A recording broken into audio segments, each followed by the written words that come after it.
ಚುನಾವಣಾ ಪ್ರಚಾರಕ್ಕೆ ಅಪ್ರಾಪ್ತರ ಬಳಕೆ ಆರೋಪ. ಅಮಿತ್ ಶಾ ವಿರುದ್ಧ ಹೈದರಾಬಾದ್ನಲ್ಲಿ ಎಫ್ಐಆರ್. ಜೋಶಿ ಅವರನ್ನು ಮನೆಗೆ ಕಳುಹಿಸುವವರೆಗೂ ನಾನು ಕೊರಳಲ್ಲಿ ಮಾಲೆ ಹಾಕಲ್ಲ. ಪ್ರಹ್ಲಾದ್ ಜೋಶಿಗೆ ಮತ ಹಾಕಬೇಡಿ.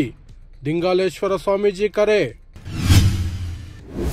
ರೋಹಿತ್ ವೇಮುಲಾ ದಲಿತನಲ್ಲ, ಸತ್ತವರನ್ನೇ ಅಪರಾಧಿ ಮಾಡಿದ ತನಿಖಾ ವರದಿ. ವೇಮುಲಾ ಸಾವಿನ ಎಲ್ಲ ಆರೋಪಿಗಳು ಆರೋಪ ಮುಕ್ತ.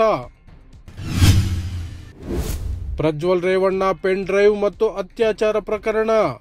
ಪ್ರಜ್ವಲ್ ರೇವಣ್ಣ ಯಾವುದೇ ದೇಶದಲ್ಲಿದ್ದರೂ ಹಿಡಿದು ತರುತ್ತೇವೆ, ಸಿಎಂ ಸಿದ್ದರಾಮಯ್ಯ. ಸೋಲುವ ಭೀತಿ. ಕಾಶ್ಮೀರ ಕಣಿವೆಯ 3 ಕ್ಷೇತ್ರಗಳಿಂದ ಅಭ್ಯರ್ಥಿಗಳನ್ನು ಕಣಕ್ಕೆ ಇಳಿಸದಿರಲು ಬಿಜೆಪಿ ನಿರ್ಧಾರ.